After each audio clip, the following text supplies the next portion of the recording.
Hi guys! For today's video, i-share ko sa inyo yung umisen na ito. Isa lang itong maliit na restaurant pero napakasarap.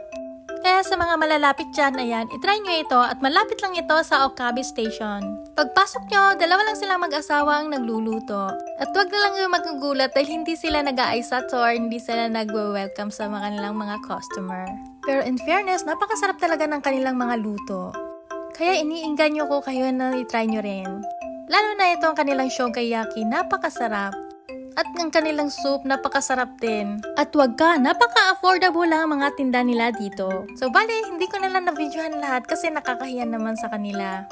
At saka meron din mga ibang customer, for privacy na rin.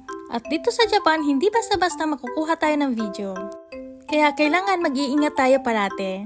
At syempre, igagalang natin ang privacy ng iba. At balik tayo sa ating kinakain. Napakasarap nito talaga. So, bali, 1,200 lang ata nabayaran namin sa aming dalawang order.